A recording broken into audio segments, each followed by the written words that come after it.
नहीं है। हमने बस सामने वाले ने कहा और मान लिया, और सिर्फ मानने से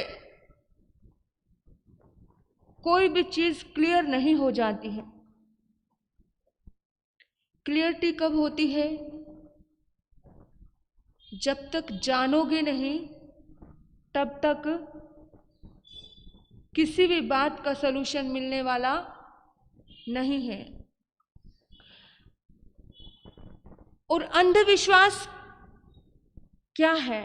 सिर्फ मानने की प्रक्रिया है, सिर्फ मानने की प्रक्रिया है, जानने की प्रक्रिया नहीं है। और उसके तह में कभी नहीं गए। उसके रूट, दांत जब खराब होता है रूट कनाल करते हैं,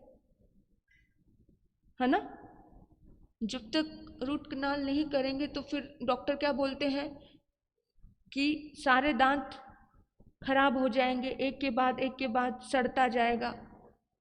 अगर बचाना है तो रूट को पूरी तरह से साफ कर दिया जाए। और जब तक इस भारत देश का रूट साफ नहीं होगा तब तक ये भारत देश में कहीं ना कहीं किसी न किसी रूप में रहेगा।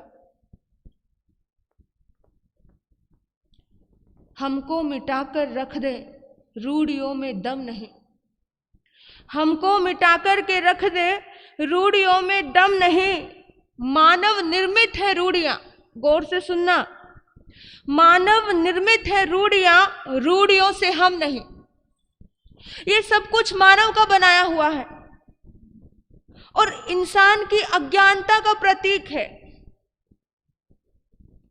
और इंसान अज्ञान में जी रहा है। और जब जब भी इंसान अज्ञान में जीता है तब उसको अंधकार ही नजर आता है, प्रकाश नजर नहीं आता। और बहुत सारी परंपराएं हमने ऐसी बनाई है, छोटी छोटी बातों से हम इतने उलझे पड़े हैं। आप ही नहीं, साधु समाज भी उलझा हुआ है। गृहस्थ समाज ही नहीं, साधु समाज भी। और ये पूरा सर्कल ही जब खराब हो तो कौन किसको उद्धार करेगा?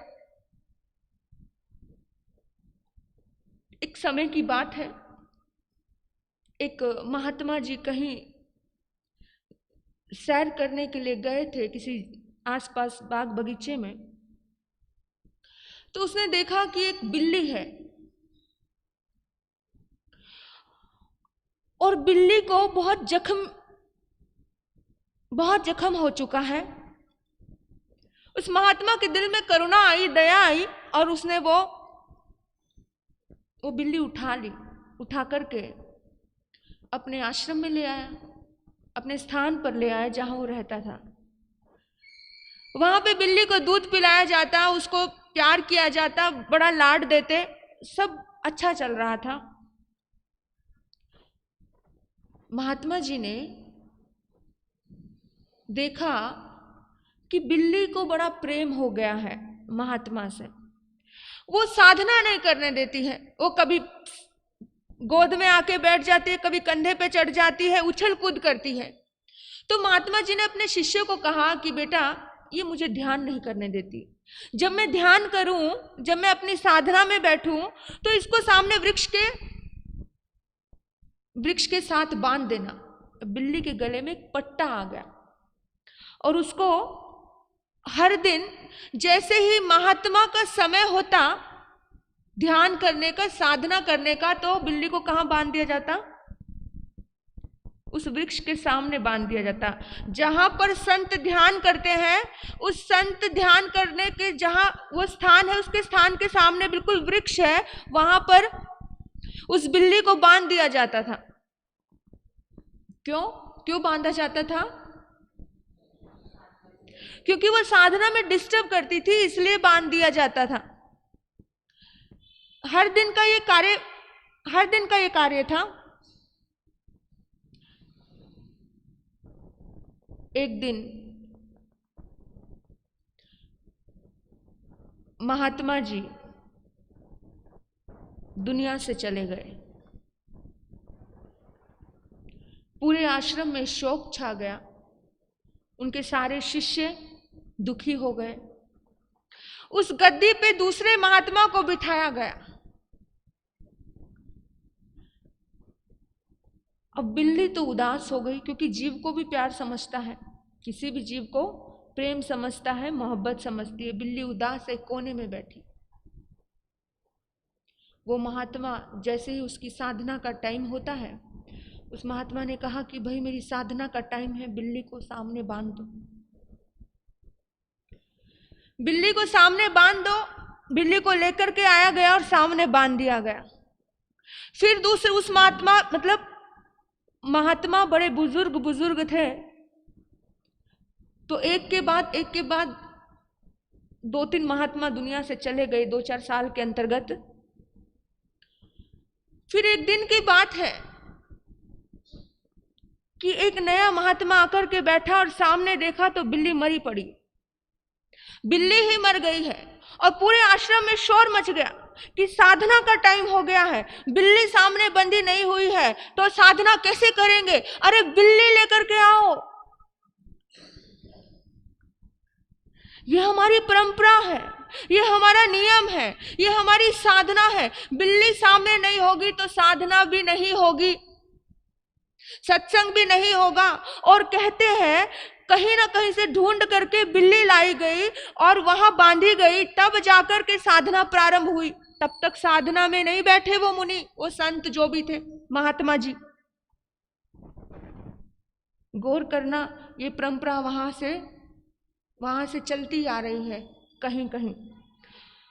तो वो मेन महात्मा, जो बड़े महात्मा, वो बिल्ली को क्यों लाए थे? क्योंकि वो जख्मी थी इसलिए लाए थे। लेकिन यहां पर क्या हो गया, यहां पे इसको परंपरा बना दिया गया। और बिल्ली को लेकर के धर्मशास्त्रों में बहुत कुछ आता है। बिल्ली का बाल लेकर के आ जाओ, कुत्ते का बाल लेकर के आ जाओ, हवन करवाओ, ये करवाओ। और महिलाएं इस चीज में इतना फंसती हैं। एक हस्बैंड वाइफ जा रहे थे और जाते जाते वो महिला अपने ईश्वर से प्रार्थना कर रही थी कि हे ईश्वर, मेरे पति की प्रमोशन हो जाए, मैं इतने लड्डू बांटूंगी, मैं ऐसा करूंगी, मैं वैसा करूंगी, कृपा करो ईश्वर।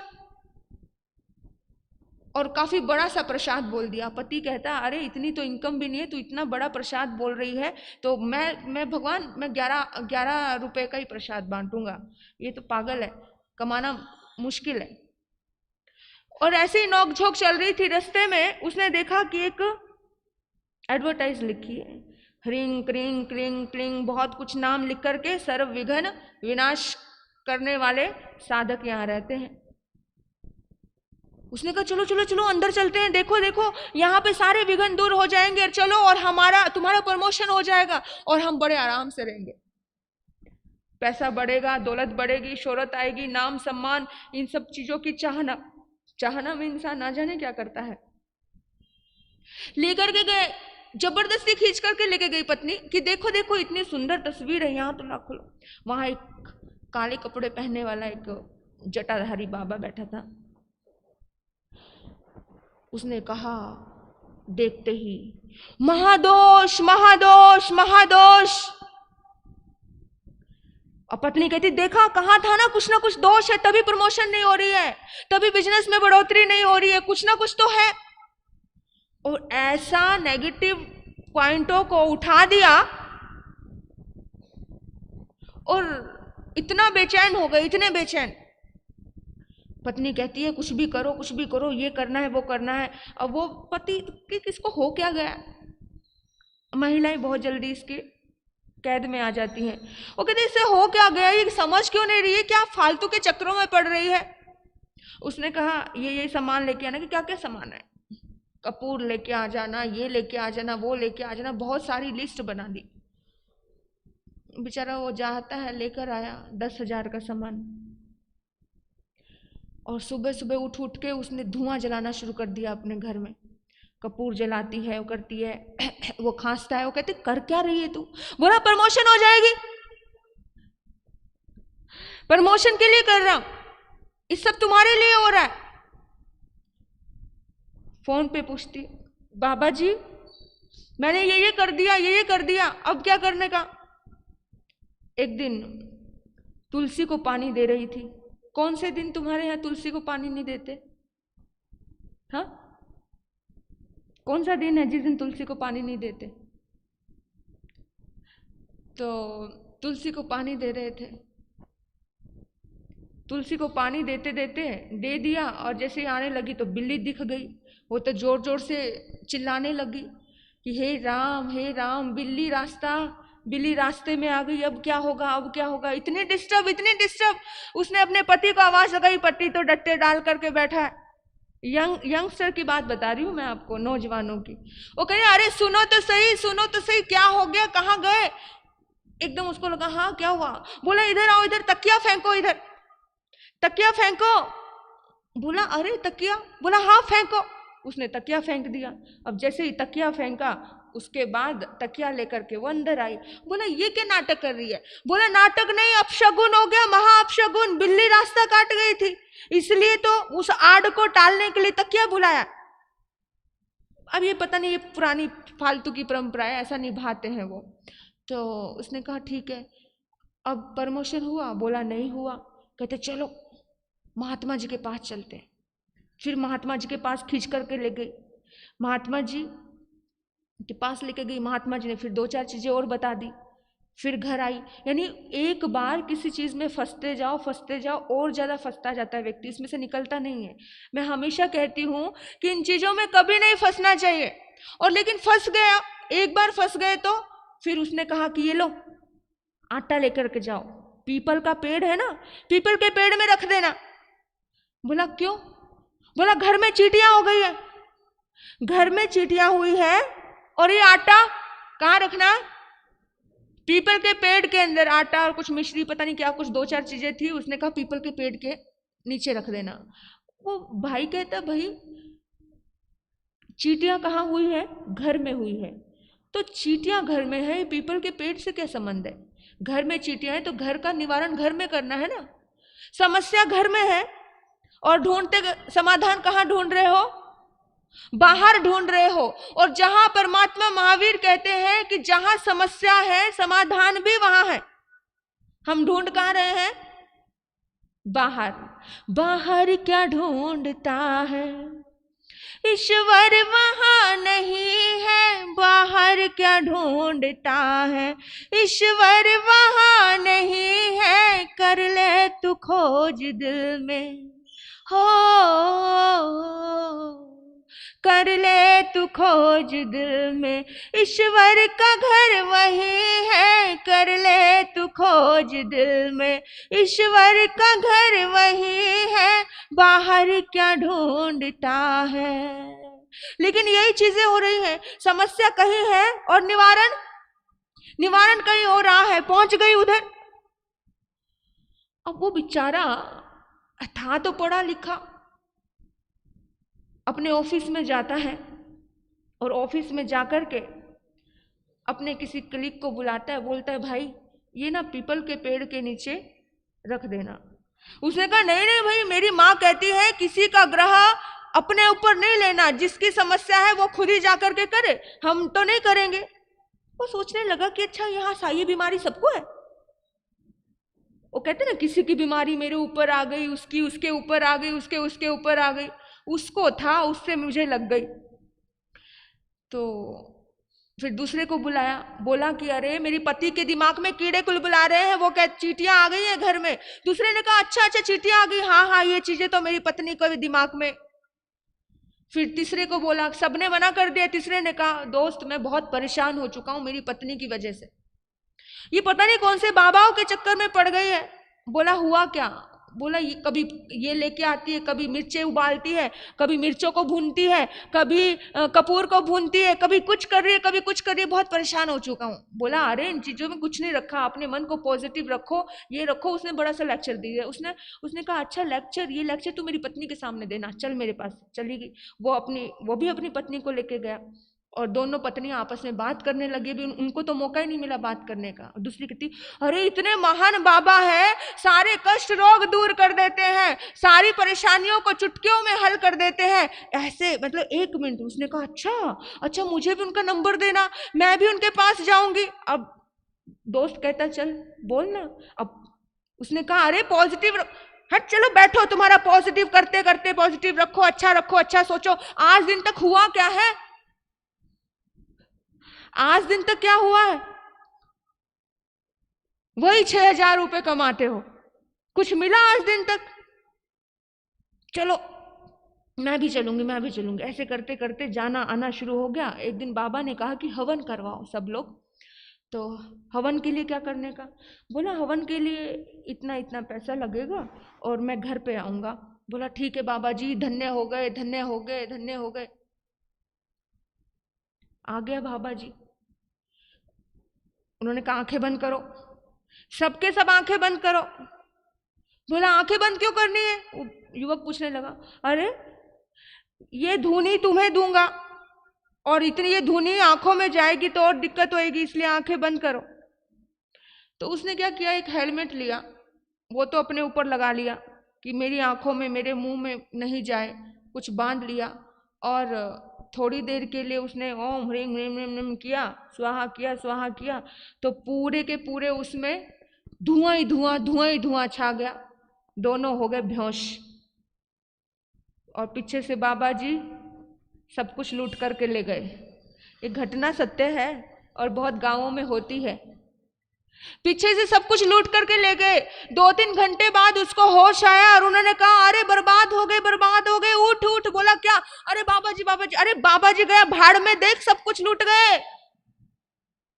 पत्नी कह सब कुछ लूट करके चले गए। बोला है सब तेरी वजह से हुआ है। पत्नी कहती अच्छा मेरी वजह से थोड़ी हुआ है, महा दुख की, महाशोक की, महादुखदायी तो अवस्था तुम्हारे ऊपर थी। ये काल सर्प योग, ये पितृदोष निवारण, ये वो, लोग दुनिया भागती जा रही है।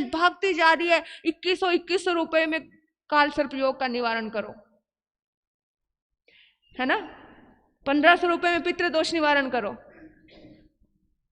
ये सब क्यों है? जीते जागते पिता को पूज लो भाई, पितृदोष निवारण नहीं करना पड़ेगा। और किसी के निवारण करने से थोड़ी कुछ होता है। दोष किसी के ऊपर और जाप कोई करे, कैसे परिणाम आएगा? भूखा कोई है, भोजन कोई खाए तो किसका पेट भरेगा?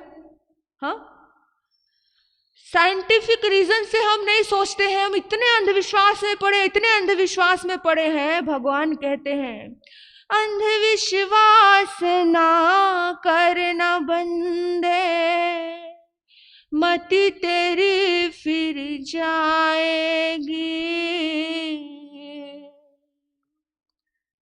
अंधविश्वास ना करना बंदे, मति तेरी फिर जाएगी। बिन पंखों के पंछी जैसे गति तेरी हो जाएगी। बिन पंखों के पंछी जैसे गति तेरी हो जाएगी। अंधविश्वास ना बनना बंदे, मति तेरी हो जाएगी। मति फिर जाएगी। कब फिरेगी मति?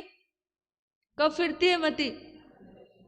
जब इंसान अंधविश्वास में उलझा रहता है, अंधविश्वास में पड़ा रहता है।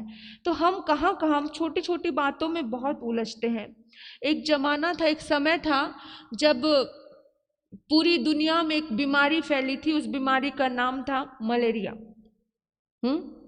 और उसमें सभी लोग बहुत ज्यादा ऐसे भयानक रूप से डर गए थे, इतने भयानक रूप से डरे थे, परेशान हो गए थे कि ये क्या हो रहा है, ये क्या चल रहा है। तो उस समय में लोग इधर से उठ के आ रहे, बोलते हैं ऐसी भयानक महामारी फैल गई है, मतलब भगवान नाराज हो गए हैं। भगवान तो कोई कहीं से आ रहा है, कोई कहीं से आ रहा है, इसका इलाज मेरे पास है, ये भस्म खा लो, ये कर लो, ये विभूति खा लो। पता नहीं तरह तरह के बाबाएं बहुत उठ के आए उस समय में और तरह तरह की बातें हुई, लेकिन इलाज कुछ नहीं हो रहा था, कुछ भी नहीं हो रहा था। और एक और पॉइंट आ गया था कि क्या कौन नाराज हो गया है? भगवान नाराज हो गया। अब भगवान नाराज हो गया, ये किसकी सोच है? अंधविश्वास की सोच है। भगवान कभी किसी से नाराज हुए? सूरज को देखा आपने? भगवान से मिलना है तो सूरज को देखना। सूरज ने कभी सोचा है कि मुझे एक गरीब को रोशनी नहीं देनी है, मुझे रोशनी देनी है तो एक अमीर के महल में जाकर के ही रोशनी देनी है, पहली किरण मेरी उसी के ऊपर पड़ेगी? कभी सोचा है? भगवान ऐसा होता है। भगवान कैसा होता है? भगवान ऐसा ही होता है। वो कभी नहीं सोचता है कि कोई पापी है, कोई अधम है, या कोई ऊंच है, कोई नीच है, कभी नहीं सोचता है। हर आत्मा का अपना अपना कर्म है भाई। ये चीज तो प्रकृति ने आपको ही सौंपी है कि जैसा कर्म करोगे वैसा फल पाओगे। इसमें भगवान को बीच में कहां लेकर के आ रहे हो? भगवान कहां बीच में आ गए? इसमें किसी बीमारी के बीच में भगवान कहां आ गया? और इंसान का इतना अंधविश्वास अक्सर भगवान को दोष देता है, तू हमारे साथ ऐसा क्यों करता है, तूने ऐसा क्यों किया। हम कर्म सिद्धांत को नहीं जानते। भगवान महावीर ने कर्म सिद्धांत का संदेश दिया। ये जैनिज्म का सिद्धांत है जो कभी बदल नहीं सकता। छोटे मोटे नियम बदल सकते हैं लेकिन सिद्धांत कभी नहीं बदलता है, मूल कभी नहीं बदलता है। जैसा बीज होता है वैसा फल मिलता है। इस चीज का विशेष रूप से ध्यान करना। और मैं कहती हूँ हिंदुओं के पूरे जो हृदय केंद्र है, श्रद्धा केंद्र है, श्री कृष्ण भगवान ने भी कर्म योग का सिद्धांत दिया कि कर्म योगी बनो भाई। लेकिन पता नहीं कब सुधरेगा ये हमारा हिंदुस्तान। कितनी छोटी छोटी बातों में उलझा पड़ा है, फिर इतनी ज्यादा चीजें कि महामारी फैल गई। भगवान नाराज हो गए, इतने लोग इधर भागे, लेकिन फिर भी लोग मरते ही रहे। कुछ इलाज नहीं आ रहा। कहीं बैठ करके साइंटिफिक रीजन सोचा, साइंटिस्टों ने खोज निकाला और उन्हें समझ आया कि ये किसी एक मच्छर के कारण हो रहा है, और वो भी वो मच्छर जो डिफेक्टिव है, जिसके अंदर एक विशेष प्रकार का एक तत्व है, एक कीटाणु है जो काटता है, उससे ये मलेरिया हो रहा है। भगवान इसका कारण नहीं था। कारण कौन था? एक बीमारी ग्रस्त मच्छर, वो अगर किसी को काटता है तो मलेरिया होता है। दोष किसको दे रहे थे? भगवान नाराज हो गया, ये हो गया, वो हो गया, और फिर उन्होंने दवाई खोजी तो मलेरिया का निवारण हो गया। तो हमारी जिंदगी में तरह तरह की चीजें आती हैं, बीमारियां आती है, बहुत तरह की बीमारियां, और अभी भी कोरोना काल चल रहा है। हम किसी भी चीज को, किसी भी उसको दोष ना दे करके सबसे पहले कर्म सिद्धांत को समझें। छोटी छोटी चीजों में हम इतने अटके हैं कि हम कर्म सिद्धांत को पूरी तरह से भूल गए हैं। मान्यताएं बहुत खोखली होती हैं और अध्यात्म की नींव बहुत सुदृढ़ होती है। अध्यात्म किसे कहते हैं? हम कुछ चीजों में, कुछ क्रियाओं में इतने उलझ गए हैं, हर संत उलझा है, ये क्रियाओं के रूप में इतना उलझा है जिसको सिर्फ मान्यताएं कही जाएंगी, सिर्फ मान्यताएं। भगवान ने मान्यताओं को नकारा। भगवान ने कहीं नहीं कहा कि तुम मेरी पूजा करो, तुम जैसा कहते हैं मक्खी पे मक्खी मारना जरूरी तो नहीं है। मान्यताओं को लेकर इतना हम, मान्यताएं अलग है, अध्यात्म अलग है। अध्यात्म के रहस्य को कोई नहीं समझ पाया। अध्यात्म क्या है, धर्म क्या है, और मान्यताओं से धर्म को जोड़ दिया। इवन मान्यताएं धर्म नहीं, धर्म अलग चीज है। क्या है अध्यात्म? क्या है? कभी सोचा है आपने? अध्यात्म वो है जहां आपको शांति मिले, आनंद मिले, सुकून मिले, जहां आपके राग द्वेष कम हो, जहां आपकी ईगो कम हो, जहां आपका प्रेम बढ़े, ये अध्यात्म होता है। जहां आप खुद पे काम कर सको। आपको क्रोध आ रहा है तो आपके क्रोध का निवारण कोई दूसरा नहीं कर सकता भाई, आपको ही आपके ऊपर काम करना पड़ेगा। आपको क्रोध आया, आपको मान आया, आपका लोभ जागा कि ये कर लूं, इसको बेईमानी कर लूं, तो आपने अपने मन को समझाया कि नहीं, ये बेईमानी लौट कर मेरे पास ही आएगी। ये है अध्यात्म। अपने आप के ऊपर कुछ काम करना, विशेष काम करना। हम करते हैं अपने ऊपर काम, अध्यात्म किसे बोला है? स्वयं के ऊपर काम करना। हर आत्मा ने, महात्मा बुद्ध ने भी कहा अपो दीपो भव। भगवान महावीर ने कहा अपना सत्य खुद खोजो, दूसरा नहीं खोजेगा, दूसरा नहीं सुधारेगा आपको, आपको ही सुधरना है स्वयं को। इस दुनिया में कोई ताकत आपको नहीं सुधार सकती है। कोई मोहम्मद आ जाए, पीर आ जाए, पैगंबर आ जाए, महावीर आ जाए, जीसस आ जाए, कृष्ण आ जाए, राम आ जाए, कोई नहीं सुधार सकता।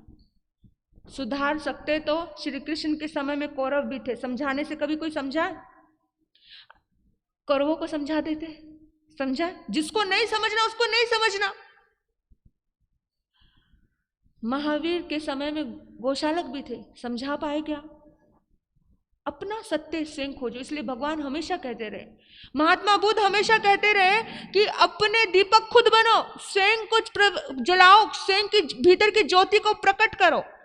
मान्यताओं के पीछे, किसी महावीर ने मान्यताओं को कभी भी सम्मान नहीं दिया, किसी बुद्ध ने कभी मान्यताओं को सम्मान नहीं दिया। और आज हम और आप सिर्फ मान्यता को ही सम्मान, मान्यताओं की पूजा कर रहे हैं ना। हम कितनी मान्यताएं लेकर के, कितनी सारे जामे ओढ़ करके बैठे हैं। अभी कहूँ ये सब मान्यताएं, इतनी मान्यताएं गिनाऊं आपको कि हिंदुस्तान मूर्खों का अड्डा लगने लगा है। जो ये मान्यताओं के पीछे हिंदू समाज में एक बात आती है कि जब कोई मर जाता है तो 13 दिन 14 दिन क्या करते हैं? बैठते हैं। ये परंपरा पहले तो बहुत पुरानी थी। लोग 13-13 दिन रोते रहते थे, 13-14 दिन कोई धर्म कार्य नहीं करते थे, सब कुछ बंद। उनका खाना चालू था, उनका पीना चालू था, उनका नहाना धोना भी चालू था, लेकिन धर्म नहीं। सिर्फ कोई आ जाए तो अच्छी भली बैठी बहन चाय पी रही थी, अच्छी भली बैठी बहन चाय पी रही थी।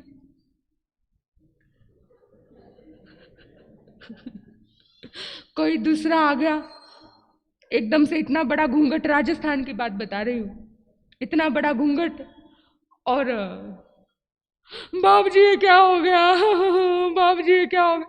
इतना बूढ़ा व्यक्ति गया है दुनिया से जो अपनी जिंदगी बहुत अच्छे से जी करके गया है। एक रोना नहीं आता है, अंदर अंदर हमने पूछा, डिस्कशन भी की है कि रोना नहीं आता, आवाज करनी पड़ती है। ये क्या मतलब? यही तो पाखंड है, यही तो ढोंग है। कहीं ठीक है, कहीं जवान कोई जाए, सब जाए तो समझ आता है, कहीं लगन नहीं, कोई प्रेम नहीं, कुछ नहीं, जाना ही था तो भी वो बूढ़ी माता इतनी जोर से ये पाखंड सा कर रही। और फिर पता है उनकी क्या मान्यता रहती है? 13 दिन 14 दिन क्या नहीं करना, ये नहीं करना, वो नहीं करना। और वो उनकी सोच रहती है कि 13-14 दिन तक आदमी जिंदा रहता है, उसकी आत्मा थोड़े दिन तक यहीं भटकती रहती है। कि जब इंसान मर जाता है ना तो उसके नाखून बढ़ते रहते हैं। वो तर्क देते हैं, कुछ हिंदुओं की ऐसी मान्यता है, वो तर्क देते हैं कि उसके नाखून बढ़ते रहते हैं। लेकिन साइंस के लोगों ने, साइंस स्टूडेंटों ने इनका पूरा का पूरा निचोड़, पूरा का पूरा रहस्य जाना कि जब शरीर में पानी आता है, फूलता है, तो ये उंगलियां क्या करती है? सिकुड़ती है, स्किन सिकुड़ती है। और तो स्किन सिकुड़ने की वजह से एक चीज ये यहाँ से पतली हो गई तो ये नाखून थोड़ा बड़ा बड़ा दिखने लग जाता है। और हम कह नाखून बढ़ रहा है, अभी तक तो इसके अंदर कुछ ना कुछ है, इसलिए इतने दिन तक महात्म मनाना। यानी पुरानी बहुत सारी परंपराएं अगर हम खोजने जाएं, हम तो बहुत सुलझे हुई जगह पर बैठे हैं। और कुछ लोगों को तो ये परंपराएं क्यों मनाई गई है, क्यों बनाई गई, यही नहीं पता। बस 13 दिन तक ये सब करना है इसलिए कर रहे हैं। कुछ इसके पीछे ठोस रीजन नहीं है, कोई ठोस कुछ भी नहीं है। और कुछ लोग होते हैं ये देवता बलि देने से खुश हो जाएंगे। हम लोग एक मंदिर में रुके थे, वहां पर इतने बकरे, हर 10 मिनट में कोई बकरा लेकर के आ रहा था। उस दिन कोई त्योहार था शायद जिस दिन हम रुके थे, और वहां पे अच्छे अच्छे पंडित लोग बैठे हुए थे जो अपने आप को धर्मात्मा का जामा उड़ा करके बैठते हैं, ब्राह्मण लोग। मैं सोचती हूँ इस भारत देश में आज भी ये सोच है। मैंने अपनी आंखों से देखी हुई बात बता रही हूं। मैं बड़ा पीड़ा हुई मुझे। मैंने उन पंडितों को बोला जा करके, मैं कहा भाई साहब आप ये क्या कर रहे हो? आपके अंदर थोड़ी भी मानवता नहीं, थोड़ी भी करुणा नहीं, थोड़ी दया नहीं? बोला ये परंपरा है यहाँ के लोगों की। मैंने कहा अरे परंपरा, हाँ, इनकी सोच है ये कि बलि, किसी ने मान्यता रखी होती है ना कि मेरे बेटा हो जाएगा तो बकरे की बलि दूंगा, इसका ये करूंगा, उसका वो करूंगा, मेरा बिजनेस बढ़ जाए तो बकरे की बलि दूं, ये दूं। बहुत गंदी सोच है, लोग कर रहे हैं काम। हमने उस दिन उस मंदिर में बलि नहीं होने दी, हम खड़े हो गए वहां पर, लोग डर के मारे बाहर के बाहर उस बकरे को लेकर। वो मुझे पता है पंडित क्या कह रहा, कहता आप रोक रहे हो, आप इनको मना कर रहे हो, ये आज नहीं करेंगे, वो फिर करेंगे।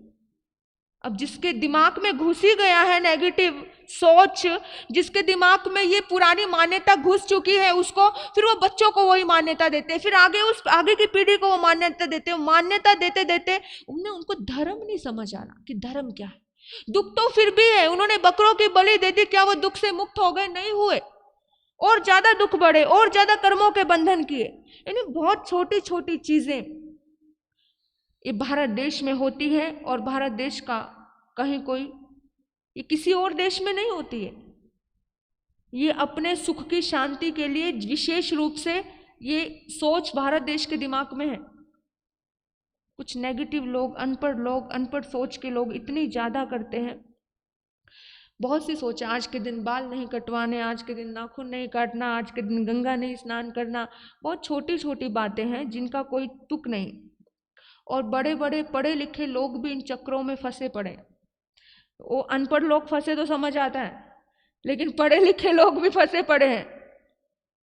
अध्यात्म का मतलब नहीं समझ पाए, इन चीजों को अध्यात्म से जोड़ दिया। अध्यात्म अपने भीतर के दुर्गुणों को खत्म करने का मतलब होता है।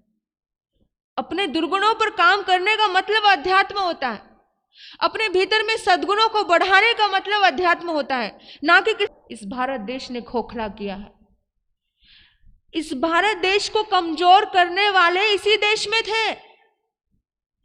इस भारत देश को आधे से ज्यादा कमजोर किसने किया? इधर के ही लोगों ने किया।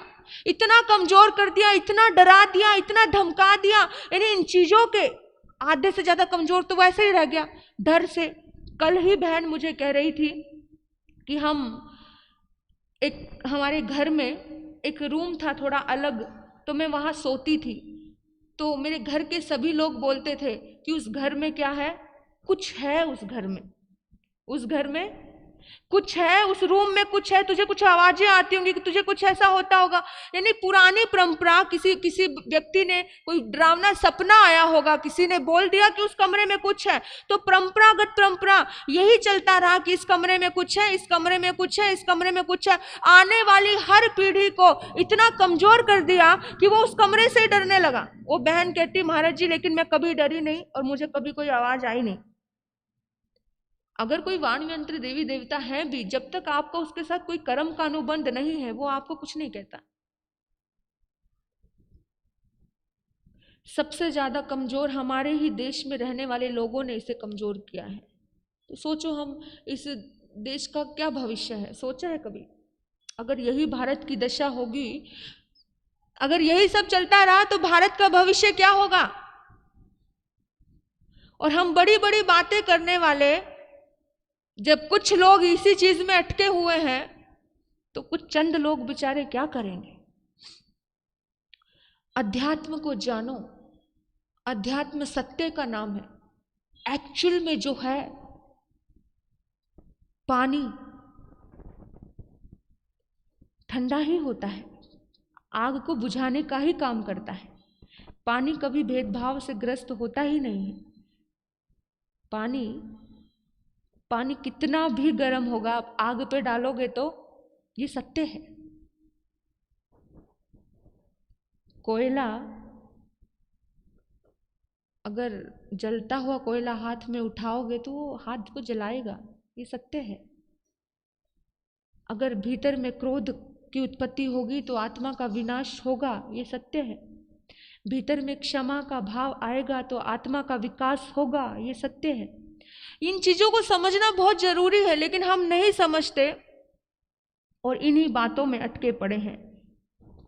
एक राजा थे, तो उस राजा के मन में आया कि बहुत सी चीजें ऐसा कुछ देखता है, तो उसने अपने मंत्री को बोला कि मंत्रीवर, तुम बहुत बुद्धिशाली हो, बहुत समझदार हो, तो अज्ञानता किसको कहते हैं ये बताओ मुझे।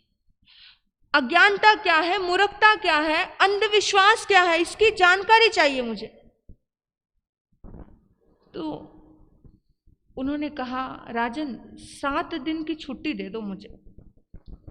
बोला पागल है। मैंने पूछा अज्ञानता क्या है, अंधविश्वास क्या है, ये छुट्टी मांग रहा है। लेकिन जैसे तैसे करके छुट्टी उसे मिल गई।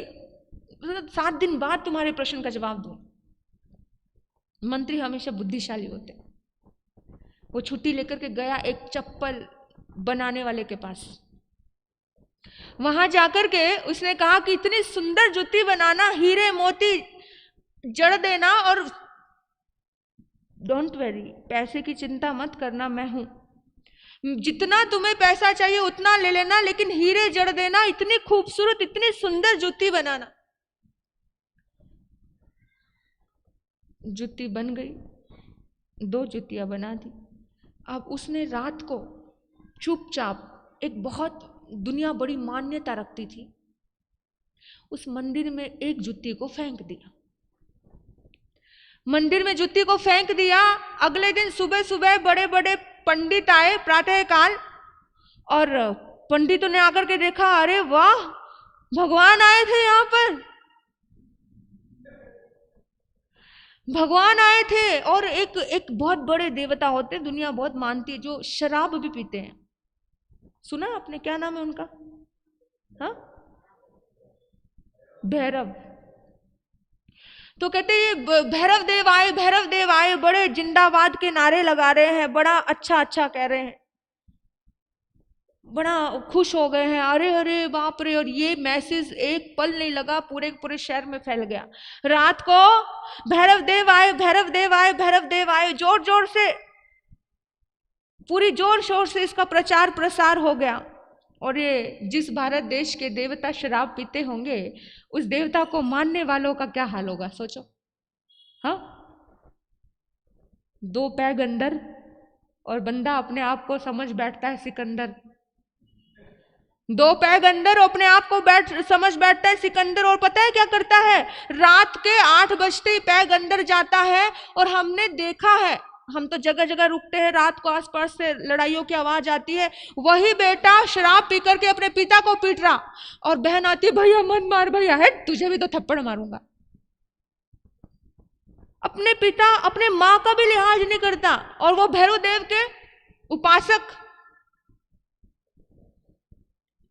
और जैसे ही वो जूती देखी, अरे हीरो से रत्न जड़ित आए थे, और वो जूती उनके पैर से निकल गई, और जूती के ऊपर क्या कर रहे हैं? फूल चढ़ा रहे हैं।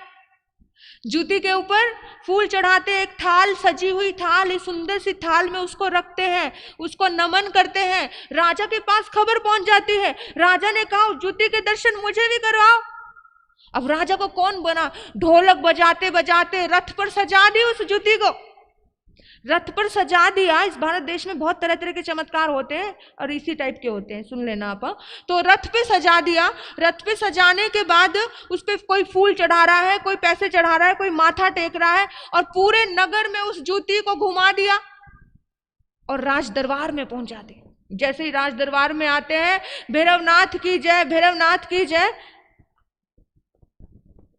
जूती वाले बाबा की जयकार, सच्चे दरबार की जयकार। तो पहुंच गया वहां पर। राजा भी एकदम हैरान, राजा बड़ा खुश, अपने सिंहासन पे उस जूती को रखा और चाटने लगे। अरे जूती, आशीर्वाद दो भगवान, तुम्हारे चरण धोकर पी लूं। राजा भी बेचारा ऐसे ही था। तो चल रहा है, जय जयकारें दे रही है जूती वाले बाबा। एक और नाम पड़ गया, जूती वाले बाबा का मंदिर आ गया भारत देश में। तो बहुत आ गए, बोला जय जयकारें होती, इतने में मंत्री आया। उनका, मंत्री तू कहाँ था, तुझे कितना याद किया, आज 7वां दिन है और तुझे बहुत याद किया, चल आजा आजा दर्शन कर ले। बोला दर्शन की बात नहीं है, बाद में करूंगा दर्शन वर्शन, मैं बहुत परेशान हूं। बोला क्या हुआ? कहते ऐसा हुआ, मेरी जूती गुम हो गई है, मिल ही नहीं रही है। बोला मतलब कि ये जूती है, ऐसी जूती है, देखो मिल नहीं रही है। देखा तो जूती तो मिलती है, जूती तो मिल रही है। बोला है ये तेरी जूती है? बोला हाँ। कहते इसको तो मैंने 10 बार चाट लिया, इसको तो लोग चाट रहे हैं, मत्था टेक रहे हैं, मत्था रगड़ रहे हैं। बोला राजन आपके प्रश्न का उत्तर मिल गया। कहते इसको बोलते हैं अंधविश्वास। और ये भारत देश जहां देखी तवा परात वहां बिताई सारी रात। ऐसे लोग हैं हम लोग। ऐसे लोगों का उद्धार नहीं होता, मान्यताओं से कभी किसी चीज का उद्धार नहीं होता। और इतना गुमराह करता है संत समाज भी, इतना गुमराह करता है, जो अपने आप को साधु और अपने आप को ऐसे मंदिरों के नाम पर इतना अंधविश्वास चल रहा है, इतना कि मेरे मंदिर की प्रतिष्ठा ज्यादा बढ़े तो हम कह देते हैं कि दूध पी लिया जी, हम कह देते हैं कि खा लिया जी, हम कह देते हैं हमारे भोग को लग गया। आप सोचो कुछ कुछ तो लोग तो अपने जैनी लोग कहते हैं कि शंखेश्वर दादा आए थे, इसकी आत्मा के इसके अंदर क्या महाराज जी शंखेश्वर दादा। एक घर में मैं गई, कहते इनके अंदर ना शंखेश्वर आते हैं। मैंने कहा अच्छा शंखेश्वर पार्श्वनाथ कैसे आ सकते हैं? अगर कोई सिद्ध हो चुका है दोबारा वो कैसे आ सकता है? यानी कि कभी इसके अंदर इसकी ज्योति आती है, इसके अंदर इसकी ज्योति आती है। आप सोचो कोई भी सिद्ध पुरुष, उसको कोई काम नहीं है, वो ऐसा हमारी मान्यता, हम मान्यता कहेंगे कि हमारी सोच, हमारा क्लियर जो विश्वास है, मान्यता नहीं, हमारा जो क्लियर विश्वास है वो तो ये कहता है कि भाई एक सिद्ध बुद्ध मुक्त होने के बाद कोई आत्मा इस धरती पे तो नहीं आ सकती। और ये फालतू के नाटक करने के लिए आएंगे कि जब इनके शरीर में आते हैं इनका अंग टेढ़ा हो जाता है, इनका अंग मेढ़ा हो जाता है, इनके पता नहीं बहुत अजीब अजीब सी बातें सुनते हैं। मैंने कहा अच्छा। और वो इतना गुमराह, अपने ही लोग हमें कभी कभी बताते हैं महाराज जी मेरी पत्नी के अंदर शंखेश्वर दादा आते हैं। मैंने कहा मुझे विश्वास नहीं होता। उनको कोई काम नहीं है इस धरती पर, कहीं पर भी भगवान महावीर ने ये विश्वासों को नकारा है, कहीं पे स्वीकार नहीं किया, कहीं पर भी। वो तो कहते हैं मेरी भी पूजा मत करो। भगवान ने कहीं पूजा का वर्णन ही नहीं किया। भगवान कहते हैं तुझे कौन से परमात्मा को दिखाऊं, तू खुद परमात्मा है। तुझे कौन से भगवान के दर्शन कराऊं, तू खुद भगवान है। भगवान ने कहीं नहीं कहा यहाँ तो दिगंबर और श्वेतांबर, कोई ग्रीन चावल से पूजा करता है, कोई पीले चावल से पूजा करता है, और इसी में लड़ाई होती है। एक मंदिर में एक बार श्वेतांबर की मूर्ति और एक तरफ दिगंबर की मूर्ति, और एक दो बार तो महावीर जयंती वाले दिन ताला लग गया। तो महावीर ये देख करके तो बड़े सोच में पड़ गए होंगे कि क्या हो रहा है, ये क्या हो रहा है, क्योंकि ऐसी सोच तो मैंने भारत देश के लोगों को नहीं दी थी।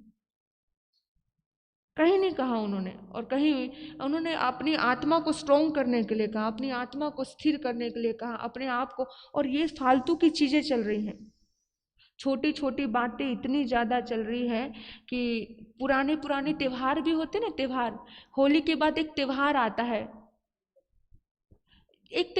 है, जिसके अंदर रात का बासी खाते हैं।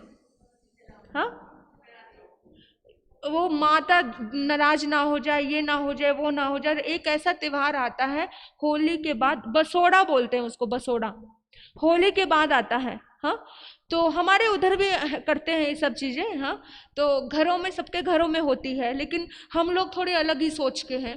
तो वो क्या करते हैं, किसी चौराहे पर चौराहा पूजते हैं, वहां जाकर के थोड़ा पानी डाल देंगे, थोड़ा हल्दी डालेंगे, थोड़ा वो गुलगुले और पूड़ा डालेंगे। तो पुराना जमाना।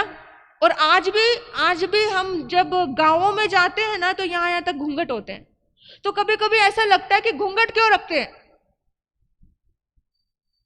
तो बताया कि भाई किसी से नजर ना मिल जाए, किसी पे दिल ना आ जाए। तो मैंने कहा नजर तो पुरुष की भी खराब हो सकती है, तो जिसका मन खराब हुआ घूंघट रखे, जिसका मन अच्छा है जिसका मन सात्विक है उसको घूंघट रखने की जरूरत नहीं है। लेकिन यहाँ पर घूंघट प्रदा परंपरा इतनी भयानक रूप से चल रही है, इतनी भयानक रूप से। गांवों में तो ये सौभाग्य है कि देश के कुछ कुछ एरिया में समझदारी आई है, लेकिन इस बात पे भी बहुत ज्यादा परेशानी थी। घूंघट की वजह से बहुएं गिर जाती थी, कुछ समझता नहीं था। अब सास यही चौराहे पूजन के लिए जा रही थी, उसके पीछे पीछे बहू आई थी। पहली बार शादी हुई थी, बच्चियों को, लड़कियों को तो इतना नहीं समझता है ना। तो अब उसके सिर पे एक प्लेट है, उस प्लेट में जैसे टोकरा सा होता है छोटा छोटा, उसमें थोड़ी सी हल्दी है, थोड़ी सी दाल है, थोड़ा सा ये पूड़ा है, ये थोड़ा थोड़ा लेकर के पूजने के लिए गई। उसके पीछे पीछे बहू है, उसके भी उसमें है। तो उस बहू, वो माता को यूरियन प्रेशर आ गया, और यूरियन पुराने जो बड़े बड़े घाघरे थे, अब वो वहीं बैठ गई, वहीं पे उसने यूरियन पास कर दिया। और थोड़ी देर में जैसे वो उठी तो उठते उठते थोड़ा सा क्या हो गया, थोड़ी दाल और हल्दी वल्दी और एक पूड़ा गिर गया। अब जैसे घूंघट में क्या है ना, वो इतनी दूर का नहीं देख पाती है। घूंघट वाली व्यक्ति के जितना चलती है बस इतना इतना नीचे गर्दन करके चलती है ना, वो बस जितना चल पाए उतना ही देखे। तो उसने क्या देखा, सोचती है अरे माता तो थोड़ी आगे निकल गई। उसने कहा ओ सास ने यही पूज दियो। सास ने यही पूज दिया, और सास की पूजना उसने भी क्या किया, बैठ गई जैसे वो बैठी। बैठी, वहां तिलक लगा दिया, वहां पूरा रख दिया, वहां को हाथ जोड़ने लग गई। उसके पीछे और महिलाएं आ रही थी, उन्होंने भी वहां पूछ दिया। वहां कोई बैठा था मेरे जैसा, उसने कहा रे मूर्खो, यहाँ पे बुढ़िया मूत के गई है।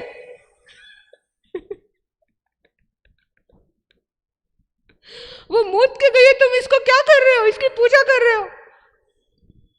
एक विनोदी स्वभाव का बंदा था, विनोदी स्वभाव, थोड़ा उसको हर चीज में मजाक सूझता था। उसने एक अगले दिन बड़ा पोस्टर लगा दिया, फ्लेक्स लगा दिया, मोतिया वाली माता की जय हो। और वहां पे बड़ा सा मंदिर वहां एक से चौतरा सा बना दिया, हंसी हंसी में, और आज उसकी पूजा होती है।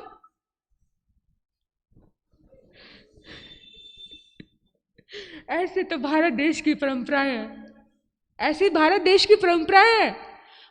आप देखो यूट्यूब भरा पड़ा मिलेगा आपको, जहां पर पता नहीं किस किस की पूजा करते हैं।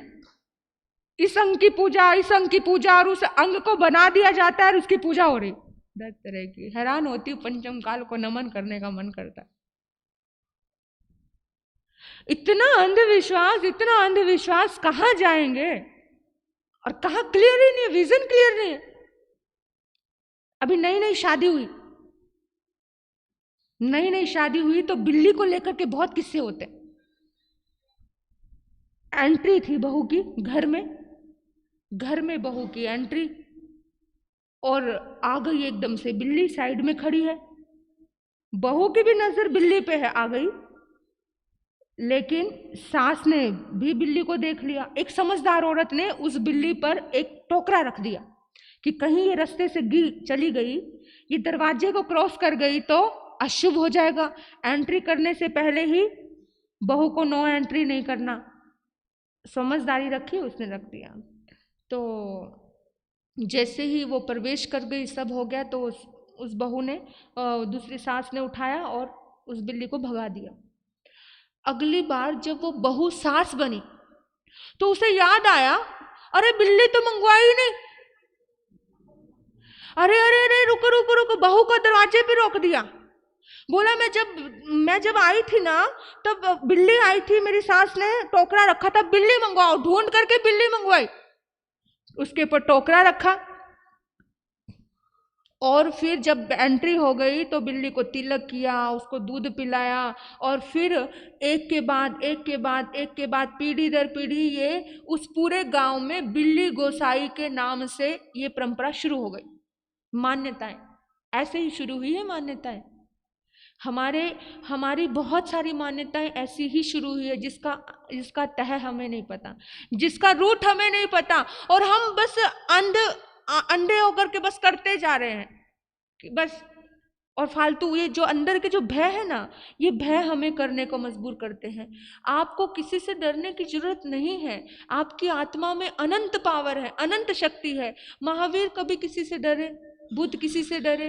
कोई चीजें, कुछ फालतू की चीजें इन्होंने बताई कि तुम ये करो, तुम वो करो। अपनी आत्मा, धार्मिक व्यक्ति जहां होता है वहीं अपने पास अध्यात्म का निर्माण कर लेता है, वहीं मंदिर का निर्माण कर लेता है। उसको किसी जगह, किसी दूरी पे जाने की भी आवश्यकता नहीं पड़ती है।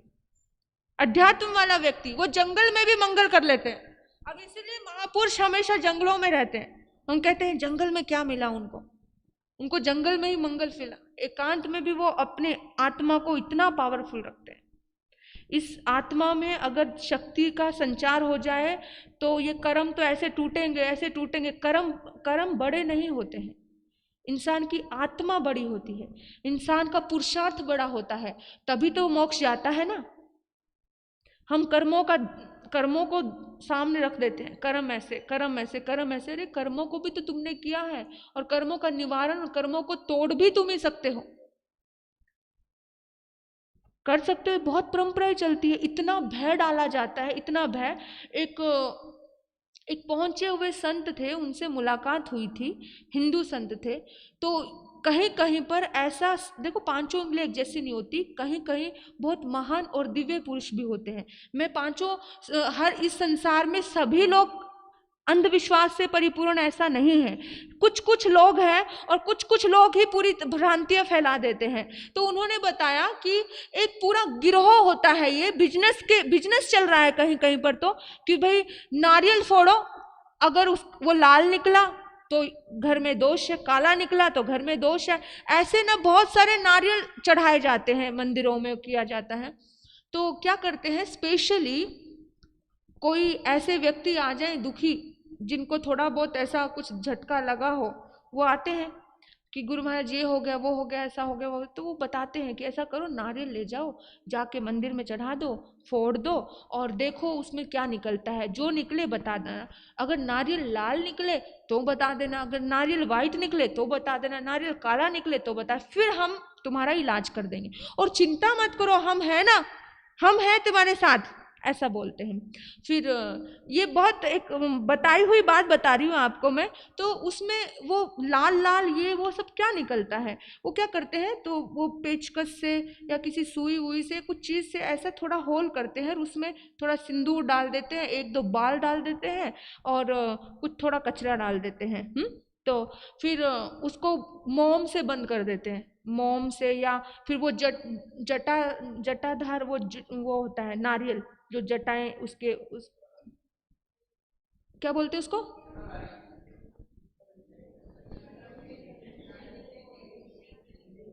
हाँ शेंडी, हाँ जो भी कुछ कहते होंगे भी, हमारा इन सब चीज़ों से वास्ता पड़ता नहीं, इसलिए हमें पता नहीं, ठीक है। तो उसके ऊपर ना कुछ वो चिपका देते हैं, सारा वो फूस फूस सा चिपका देते हैं, दिखता नहीं है इंसान को ना। तो फिर वो फूस उतार देते हैं, पूरा उतार के फिर फोड़ते हैं, तो उसमें से वो कचरा सा निकलता है, काला काला निकलता है, लाल लाल निकलता है। तो बंदा इतना भयभीत हो जाता है, और जाकर के पैर पकड़ लेता है, बचा लो बचा लो। हाँ बहुत बहुत बड़ा ग्रह दोष नक्षत्र बुरा लगा पड़ा है तुम्हारे ऊपर, तो आपकी तो जिंदगी अभी बस तबाह होने को है, अभी क्या करूं क्या करूं। बोला चिंता मत करो, मैं बैठा हूं ना। इस तरह से इंसान को डरा दिया जाता है। और फिर कोई नहीं, हम कर रहे हैं जाप पाठ, हम कर रहे हैं साधना। अरे भाई तुम्हारी साधना तुम्हारे साथ है, उसकी साधना उसके साथ है। तुम्हारी साधना, अगर कोई बीमार है तो गोली तुम खाओगे तो दूसरा ठीक हो जाएगा, लेकिन आज यही करते हैं। आज बहुत लोग आकर के करते हैं, अच्छे समझदार लोग ये कहते तुम साधना कर दो। कोई संत इवन महावीर भी, उसकी साधना का फल आपको कैसे मिल जाएगा? अगर वो उपवास कर रहे हैं या वो भोजन कर रहे हैं तो आपका पेट भरेगा क्या उनके भोजन करने से? अपने आप को इतना क्लियर समझिए। हम क्लियर नहीं जी रहे हैं, इसलिए बहुत दुखी हो रहे हैं। हम निमित्त को हमेशा मानकर चलते हैं कि वो ऐसा वो ऐसा वो ऐसा, उसकी वजह से दुख, उसकी वजह से दुख, उसकी वजह से सुख। इस दुनिया में कोई आपको सुखी और दुखी नहीं कर सकता है आपके सिवा। आपका कर्म आप अच्छा कीजिए, आपका विजन क्लियर रखो, आपकी सोच क्लियर रखो। हम जब तक सोच क्लियर नहीं रखेंगे तब तक हम अपने आत्मा का उत्थान नहीं कर सकेंगे। बिल्कुल नहीं कर सकेंगे। तो जितनी इन चक्रों में आप पड़ते रहोगे उतना फंसते रहोगे। इन चक्रों से ऊपर उठ करके अपने ऊपर काम करो। घर में झगड़ा है, इसको लेकर के इंसान बाहर जाता है, ये कहते हैं मेरे घर झगड़े का निवारण करो। हाँ, फिर 2-4 वो रटी रटाई बातें, सबको पता है, 4-5 बातें ऐसी रट लेते हैं। भाई पुरुषों को बोलते तू बिजनेस बहुत करता है, मन लगा के करता है, पर तुझे मुनाफा नहीं हो रहा है। अब हर किसी को लगता है कि कितना भी आए उतना कमी है। इनको बोलते हैं कि भाई तू सबका भला करती है, बहुत काम करती है, दिन भर काम करती है, पर यश नहीं है तेरी जिंदगी में। अब सबको लगता है कि मैं सबके लिए कर रही हूँ, मुझे कोई यश नहीं दे रहा। ये सबके एक ही कहानी है सबकी। लेकिन इंसान को लगता है अरे भाई सच बताया है बंदे ने, क्योंकि मैं सबका करती हूँ और मेरी जिंदगी में कुछ अच्छा नहीं होता, कोई मुझे अच्छा नहीं बोलता। क्योंकि इस दुनिया में पूरी तरह से महापुरुषों को, भगवान को भी दुनिया ने अच्छा नहीं बोला। किसी को भी कोई भी अच्छा नहीं बोलता है। जिसके मन के मुताबिक जचा, किसी ने अच्छा बोला, किसी ने बुरा बोला। 4 लोग आपके विरोधी होंगे, 4 लोग आपके सहयोगी होंगे। तो इंसान विरोधियों को ज्यादा तवज्जो देता है कि उसने मेरे साथ बुरा किया, उसने मेरे साथ, वो जो जिंदगी में अच्छा हुआ उसे कभी याद नहीं रखता है। अच्छाई को नहीं याद रखेगा।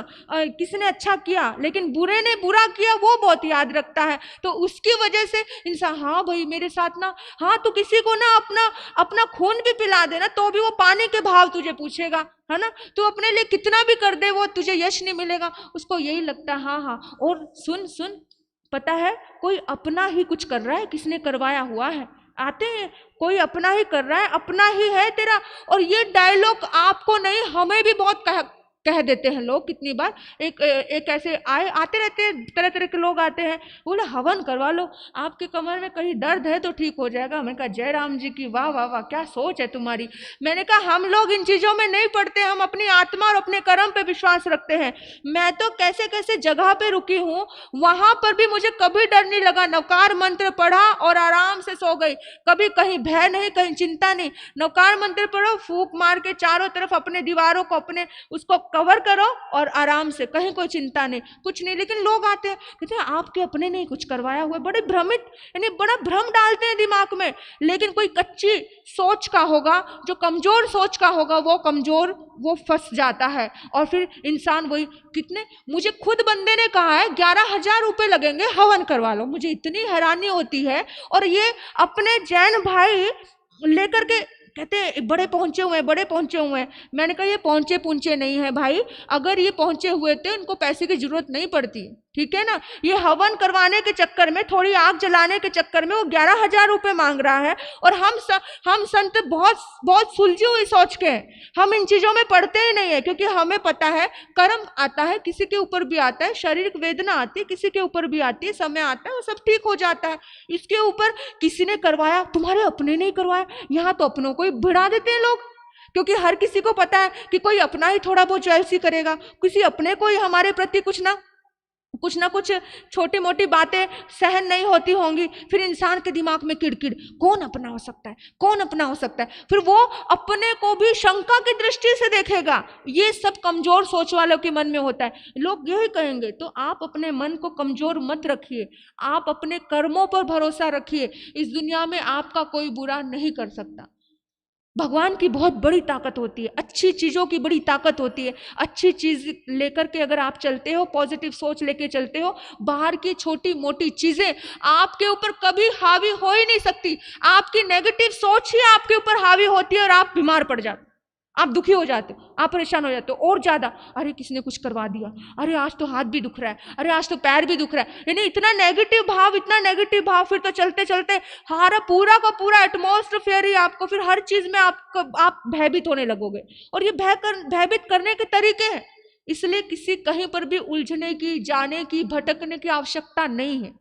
कहीं पर भी अपनी आत्मा के साथ जुड़े, मेडिटेशन साधना के साथ जुड़े, जो क्लियर चीज़ें हैं उसके साथ समझे। क्योंकि ये बुद्धि और ये समझ हमें बहुत अच्छे से, ये फालतू इधर उधर की भटकने से अपनी आत्मा की शक्ति खंडित हो जाती है। तो बस इतना ही कहना चाहूँगी कि बाहर क्या ढूंढता है, ईश्वर वहाँ नहीं है। बाहर क्या ढूंढता है, ईश्वर वहाँ नहीं है। कर ले तू खोज दिल में, ईश्वर का घर वही है। कर ले तू खोज दिल में। ओ आपने मुझे सुना। आपके भीतर बैठे परमात्मा तत्व को नमन करते हुए आपको प्रणाम करती हूँ। ओम शांति। मानवता की राहों को जरूर अपनाना, यही सबसे बड़ा सॉल्यूशन है। आज का जाप सुरेखा जी, जवाहर जी मुथा, कल का जाप शुभांगी जी, मनोज जी इनका है। आज का आइंबिल शारदा जी, मोतीलाल जी चौरड़िया, कल का आइंबिल स्मिता जी रांका इनका है। आज का पचखान इकाशना एक टाइम भोजन का पचखान दिव्यांग प्यारंग असनंग परंग खम समर्थकों से सगन में तगन से समावत त्याग बोशरे बोशरे इकाशना तप करने वालों को। और आज का आइंबिल, क्या बात है, जोड़ी सहित। अच्छा, इतने सारे आइंबिल है। आइंबिल पचखामिन अट्ठावन से सगन महतरगन उखित विवगन घी संसिन सचमावत्यागन त्याग बोशरे बोशरे आइंबिल तप करने वालों को। हाँ जी, सूचना। भगवान महावीर स्वामी के चरणों में वंदन करने के विकासना? पश्चात उपवास उपवास पचखामी दिव्यंग पिहारंग असनंग पानंग खैम समर्थगन से सगर महत्रगन से स्मार्तगन त्याग बुश्रे बुश्रे उपवास तप करने वालों को। आनंद ऋषि जी महाराज साहब के चरणों में त्रिवार वंदन। जन्म के दाता माते पिता है, आप कर्म के दाता हो, आप मिलाते हैं ईश्वर से, आप भाग्य विधाता हो। व्याकुल मन को, रोगी तन को मिलता है आराम आपके चरणों में। हे गुरुदेव प्रणाम आपके चरणों में। यहाँ पर विराजित जागृति जी महाराज साहब, वत्सल श्री जी महाराज साहब, आपके चरणों में त्रिवार वंदन। हमारे धर्म सभा मंडप में हमारे संघ के सदस्य कुंतीलाल जी सिंघवी, उनके भाई संजय जी सिंघवी, पूरा परिवार पधारा है। 10 तारीख को उनके पिताजी बाबूलाल जी चांदमल जी, इनका स्वर्गवास हुआ। आपके दर्शन के लिए यहाँ पर पूरा परिवार पधारा है। श्री संघ के ओर से उस आत्मा को भावपूर्ण श्रद्धांजलि।